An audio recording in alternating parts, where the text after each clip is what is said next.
ओम श्री गणेशाय नमः। आप सभी का दिन शुभ और मंगलमय हो और श्री गणेश जी की कृपा आप सभी पर सदा बनी रहे। आज सुनिए आज की कथा। गजमुख धीरे धीरे बढ़ने लगे। उन्होंने 9 वर्ष की आयु तक पहुँचते पहुँचते सभी वेद वेदांग, उपनिषद, स्मृति, नीति शास्त्र, धर्मशास्त्र, पुराण आदि का अध्ययन कर लिया और सभी विद्याओं में पारंगत हो गए। उनकी बाल क्रीड़ा को देखकर समस्त ऋषि मुनि और उनकी पत्नियों को बड़ी प्रसन्नता होती थी।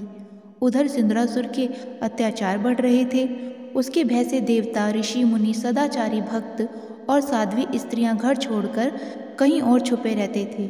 उसने यज्ञ आदि कर्म करने वालों को दंड देना अपना कर्तव्य मान रखा था। लूट खसोट बढ़ रही थी। हत्याएं करने में किसी को कोई भय नहीं होता था और स्त्रियों का अपहरण तो बड़ी साधारण सी बात थी। एक दिन कुछ ब्राह्मणों ने सिंदूरासुर की निर्दयता और अधिक क्रूरता की बात वहां आकर सुनाई तो भगवान गजानन अधिक अधीर हो गए। उन्होंने विचार किया कि किसी प्रकार संसार को इस भय त्रास से बचाना ही होगा। इसीलिए वे महर्षि के समीप आकर और चरणों में प्रणाम कर कर कहने लगे, हे पूज्य पिताजी, दुष्ट सिंदूरासुर के अत्याचारों के विषय में यहाँ कभी कभी ही समाचार आ पाते हैं, किंतु वे सब इतने दुखद होते हैं कि सुनकर मन कांप उठता है। वस्तुतः उसके अत्याचारों से मुक्त होने का तब तक कोई उपाय नहीं हो सकता जब तक उस पर शासन करने और उसे दंड देने में सक्षम व्यक्ति उसे ना रोके। जब तक उसे रोका नहीं जाएगा तब तक सभी सदाचार परायण जन पीड़ित ही होते रहेंगे। महर्षि अपने लाडले पुत्र का अभिप्राय समझ नहीं पाए। उन्होंने सोचा, जैसे अन्य लोग सामूहिक चर्चाओं में भाग लिया करते हैं वैसे ही यह भी ले रहा है। अच्छा है, ऐसी चर्चाओं में भाग लेने से योग बढ़ती है और व्यक्तित्व भी निखरता है। इसलिए उन्होंने पुत्र को प्रोत्साहन देते हुए कहा, उसका समर्थन किया कि ठीक कहते हो बेटा, जब तक दैत्यराज के कर्मों में अवरोध उत्पन्न नहीं होगा तब तक सदाचारी जनों की पीड़ा बढ़ती ही जाएगी और कभी ना कभी कोई सक्षम पुरुष उसको वश में करेगा ही, क्योंकि संसार में जब अत्याचार बढ़ जाते हैं तब कोई अवतारी पुरुष अवश्य ही प्रकट होता है।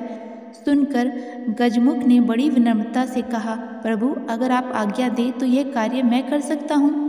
वस्तुतः उसके द्वारा किए जाने वाले अत्याचारों को सुनकर मैं व्याकुल हो रहा हूँ। बस आप अपना वरद हस्त मेरे मस्तक पर रखकर मुझे आशीर्वाद दीजिए, जिससे कि संसार के उपकार का यह पवित्र कार्य मैं करने में समर्थ हो सकूं।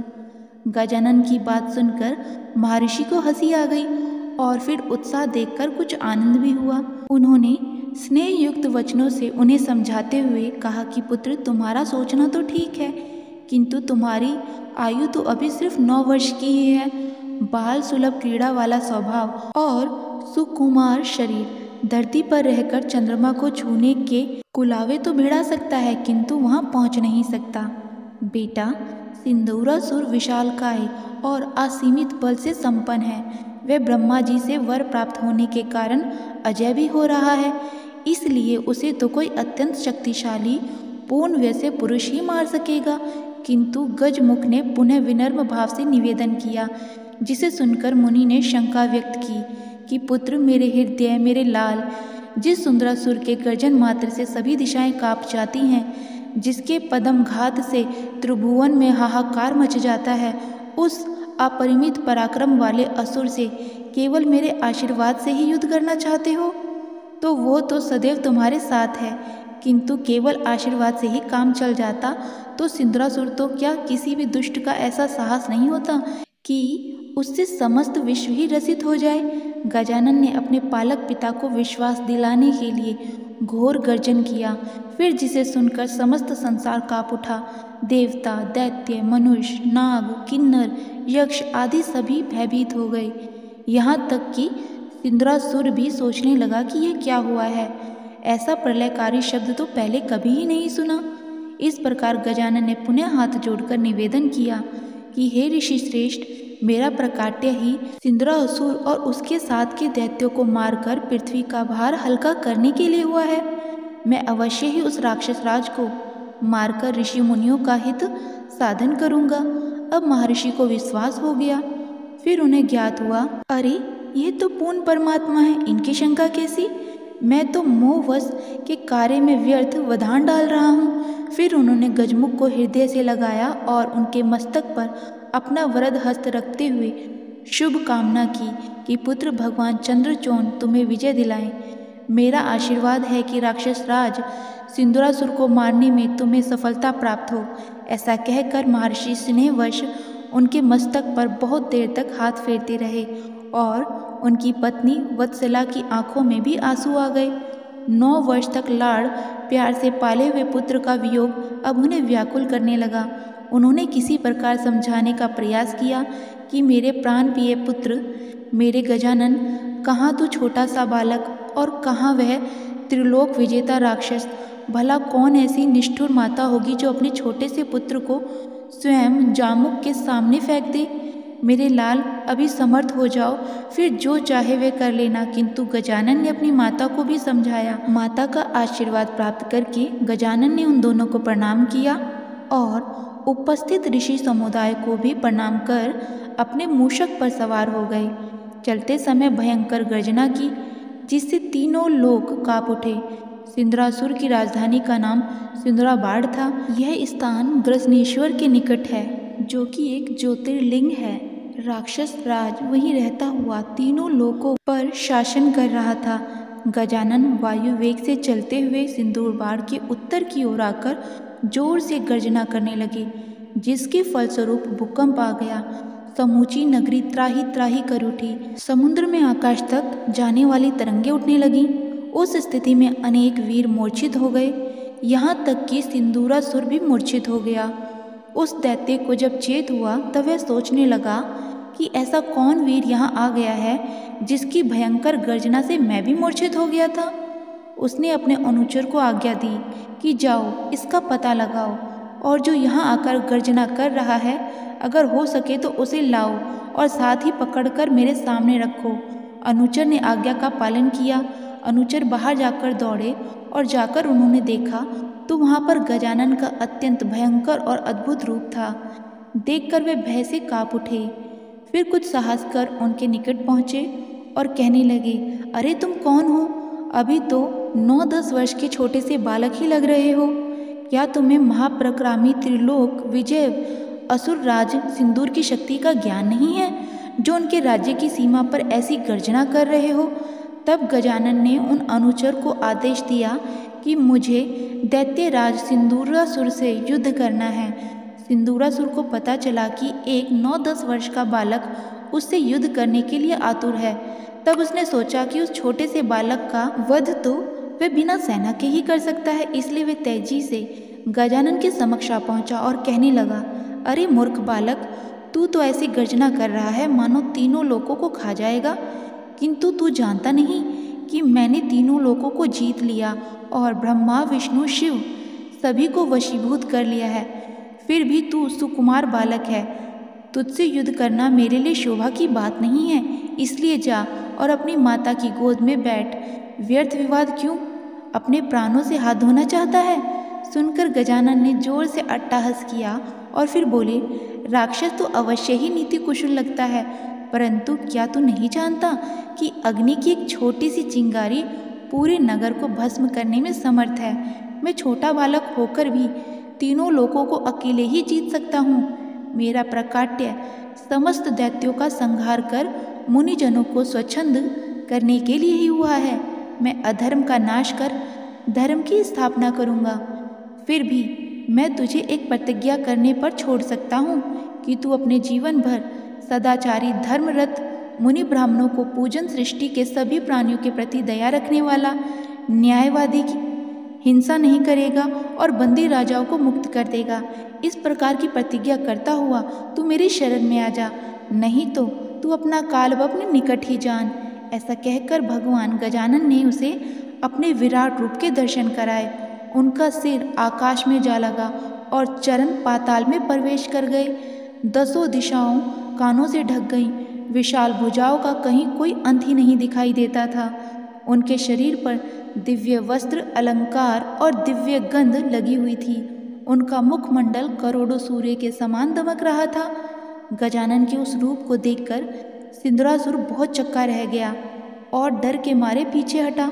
किंतु तुरंत कुछ संभल कर फिर आगे बढ़ा और खटक खींचकर उन पर प्रहार करने के लिए तत्पर हुआ ही था कि परमात्मा विनायक देव ने उसका गला पकड़ते हुए ऊंचे स्वर में कहा, अरे मूर्ख, तू तो अब भी मेरे दुर्लभ रूप को नहीं जान सका। अब तेरा काल ही आ गया है तो मैं क्या करूं? वे उसके कंठ को अपने वज्र समान हाथों में कसकर भींच लेंगे। इस प्रकार उसके नेत्र बाहर निकल आए, उसकी जीभ लटक गई और प्राण पखेरु उड़ गए। गजानन भगवान ने उसका लाल रक्त अपने दिव्य शरीर पर लगा लिया और इसी का वे सिंदूर प्रिय या सिंदूर वदन नाम से प्रसिद्ध हुए। इधर सिंदूरासुर का वध होते ही भगवान गजानन की जय का घोष हुआ और देवगणों ने आकाश से पुष्पों की वर्षा की। अप्सराएं नृत्य गान करने लगी, अनेक प्रहार के सुमधुर बाजे बजने लगे। ब्रह्मा जी के नेतृत्व में ऋषि मुनि देवता आदि ने वहां आकर अनेक प्रकार के उपहार भेंट करके उनका षोषो उपचार पूजन किया और भक्ति भाव पूर्वक उनकी स्तुति करने लगे।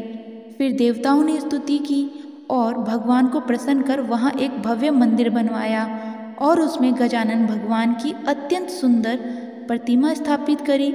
षोषोपचार से उनका पूजन किया। भगवान की उस प्रतिमा का दर्शन मात्र से ही समस्त पाप दूर हो जाते हैं। उस प्रतिमा का नाम सिंदूर विख्यात हुआ और वह स्थान राज सदन के नाम से प्रसिद्ध हो गया। उधर राजा वैराण्य ने अपने पुत्र के द्वारा सिंदूरासुर का वध हुआ सुना तो वे बड़े प्रसन्न हुए और वहां आकर भगवान को दैत्य विरमन नाम से संबोधित करते हुए कहने लगे, प्रभु, मैं आपकी माया के वश होकर आपके प्रभाव से अनजान था। जिन अनंत कोटि ब्रह्मांड के अधिकेश्वर के गुण कर्म स्वभाव और रूप को ब्रह्म आदि देवता भी जानने में असमर्थ हैं, उन सर्वात्मा ब्रह्म को मैं अज्ञानी भला किस प्रकार जान सकता था। मैंने अपनी मूर्खता से ही घर में प्राप्त धेनु कल्प वृक्ष रूप आप प्राण प्रिय परमात्मा को बाहर निकाल दिया था। अपने उस अनर्थ के लिए वस्तुतः मैं क्षमा के लायक तो नहीं हूँ, फिर भी मैं आपसे क्षमा के लिए प्रार्थना करता हूँ। राजा वैराण्य को पश्चाताप करते देखकर भगवान वरदराज प्रसन्न हुए और राजा को अपनी भुजाओं से आलिंगन कर अभय देते हुए बोले, राजन, संसार में जो कुछ भी होता है वह मेरी इच्छा से ही होता है। तुम्हारा इसमें कोई दोष नहीं है। पूर्व काल में तुमने अपनी पत्नी के साथ दिव्य सहस्त्र वर्ष तक घोर तपस्या की थी, जिसके प्रसन्न होकर मैंने दर्शन देकर वर मांगने को कहा था, किंतु तुम मुझे मोक्षदाता से मोक्ष न मांगकर मुझे ही पुत्र रूप में प्राप्त करने की इच्छा व्यक्त कर बैठे थे। इसीलिए तुम्हारे घर पुत्र रूप में प्रकट होकर मैंने सिंदूर का वध किया और मुनिजनों और संत भक्तों को देवताओं का अभिष्ट सिद्ध किया। महाराज, मेरे अवतार धारण का कार्य अब पूर्ण हो चुका है, इसलिए मुझे अब स्वधागमन करना है। भगवान के स्वधागमन की बात को सुनकर राजा वैराण्य व्याकुल हो गए और उन्होंने हाथ जोड़कर निवेदन किया, प्रभु, मैं इस भवसागर से पार होना चाहता हूँ, मुक्त होना चाहता हूँ, इसलिए कृपा कर मुझे इसका उपाय बताने का कष्ट करें। गजानन को राजा पर दया आ गई। वह वहीं आसन पर विराजमान हुए और राजा को सामने बिठाकर उनके मस्तक पर अपना त्रिपाद नाशक वरद हस्त रखा और उन्हें सारभूत ज्ञान उपदेश प्रदान किया। भगवान की सनिधि का स्पर्श और दिव्य उपदेश से महाराज को वैराग्य उत्पन्न हो गया। तभी भगवान गजानन सभी के देखते ही देखते अंतर्ध्यान हो गए। उधर राजा ने राजधानी में लौटकर अमात्य को राज्य की बागडोर सौंप दी और स्वयं वन में तपस्या करने के लिए चले गए। भगवान गजानन का कलयुग में जो अवतार हुआ उसकी प्रसिद्धि धूम्रकेतु नाम से होगी।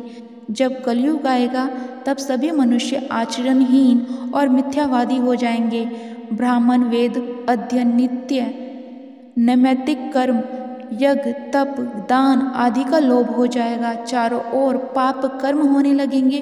पर धन और पर स्त्री लोलुपता, काम, क्रोध, मोह आदि की वृद्धि होती जाएगी। समय पर वर्षा नहीं होगी और नदियों के किनारे खेती होने लगेगी। बलवान लोग बलहीनता लगेंगे, उनकी धन संपत्ति स्त्री आदि को छीन लेंगे। ब्राह्मणों का कार्य अन्य वर्ण और अन्य वर्णों के कर्म ब्राह्मण करेंगे। सभी विद्वान मूर्ख और धनहीन हो जाएंगे। लोग दूसरों के धन को लेकर हड़पने लगेंगे। चारों ओर हाहाकार मच जाएगा। दूसरों से धन मांगने में किसी को संकोच नहीं होगा। लोग झूठी गवाही देने में संकोच नहीं करेंगे। मिथ्या धर्म उठाना एक साधारण बात हो जाएगी। सज्जनों की निंदा और दुष्टों के चारों ओर प्रशंसा होगी। छल कपट चारों ओर दिखाई देगा। धर्मियों का अपकर्ष और अधर्मियों का उत्कर्ष होगा। मनुष्यों में देव पूजन के प्रति अरुचि और भूत प्रेत पिशाच की पूजा में उत्साह रहेगा। धूर्त लोग छद्मवेश बनाकर अपनी उदर पूजा करेंगे। ब्राह्मण अपने कर्म को छोड़कर केवल पेटू बन जाएंगे। क्षत्रिय वीर धर्म को त्याग कर भिक्षा मांगने लगेंगे। वैश्य भी व्यवसाय बुद्धि से विरत होकर बिना परिश्रम किए धन दौलत बटोरने में ही लगे रहेंगे। माता पिता और गुरुजनों के सम्मान का लोप हो जाएगा। संतान वर्ण संकर होने लगेगी। घोर कलयुग उपस्थित होने पर उक्त दोष अधिक बढ़ जाएंगे।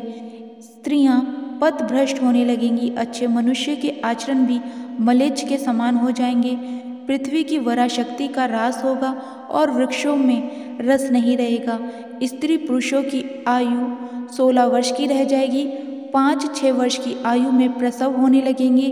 देवताओं और तीर्थों का लोप हो जाएगा। धन एकत्रित करना ही जीवन का एकमात्र उद्देश्य रहेगा। ईर्ष्या द्वेष अहंकार और मानसिक ज्वाला सदैव दग्ध रहती रहेगी। चारों ओर अधर्म अन्याय अत्याचार दुराचार आदि का बोलबाला रहेगा।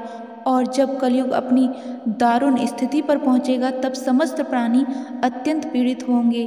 उनमें वासना आदि का निक्षेप अपनी चरम सीमा पर होगा। स्वाहा स्वधा व सत्कार के ना होने के कारण देवताओं को भूखे रहना होगा। वे अत्यंत त्रस्त हो जाएंगे और उपाय करके भी उस स्थिति से छुटकारा नहीं पा सकेंगे। तब उन्हें एक ही उपाय श्रेयस्कर लगेगा, वह होगा भगवान गजानन की शरण में जाना। फिर वे सब एकत्र होकर उनकी शरण में आ जाएंगे और उन महाप्रभु को बारंबार नमस्कार करते हुए उनका अनेकों उपचारों से पूजन करेंगे। उनकी स्तुति करते परिक्रमा आदि के द्वारा उन्हें सब प्रकार से प्रसन्न कर लेंगे। तब से परात्पर परमात्मा उनके संकट निवारण का आश्वासन देकर सभी को भयरहित करेंगे। फिर समय पाकर वे दयामय विनायक प्रभु पृथ्वी पर अवतार लेंगे। वे शुभकर्ण और ध्रुमकर्ण के नाम से प्रसिद्ध होंगे। वे धूमकेतु भी कहलाएंगे। उनका वाहन नीला अश्व होगा। शत्रुओं का संहार करने वाले वे प्रभु क्रोधावेश के कारण अत्यंत तेजस्वी होंगे। उनकी तह से दिव्य ज्वाला निकलती हुई होगी। लगेगी तीक्ष्णतम खंडक। हाथ में लेकर वे भगवान अपने अश्व पर चढ़कर इच्छा अनुसार अकेले ही चल पड़ेंगे या आवश्यकता के अनुसार सेना या अमोघ शस्त्र शास्त्रों को स्वयं ही प्रकट कर लेंगे। महाप्रभु शुभकर्ण अपने तेज से समस्त पापों को और समस्त पापियों को नष्ट करने में समर्थ होंगे। वे अपने परम तेज और सेना द्वारा मलिच्छों के विनाश में शीघ्र ही सफल होंगे। जो लोग मलिच्छों की तरह आचरण करने वाले होंगे वे भी उन प्रभु के द्वारा संहार को प्राप्त होंगे। और जब तक धर्म की स्थापना नहीं होगी तब तक वे अपने नेत्रों से ही अग्नि वर्षा करते रहेंगे। वे सर्वात्मा और सर्वाधार भगवान श्री गणेश भय के कारण गिरी गुहाओं और निर्वन वनों में छुपकर जंगली कदमूल फल इत्यादि पर अपना जीवन बिताने वाले ब्राह्मणों का भय दूर कर उनका सत्कार कर सत्कर्म और श्रेष्ठ धर्म पालन के लिए प्रोत्साहित करेंगे। इस प्रकार धर्माचक्र हो जाएगा। आज की कथा में बस इतना ही। इसके आगे का वृत्तांत आप सभी अगले अध्याय में जरूर सुनिएगा। तब तक के लिए जय श्री राधे कृष्ण।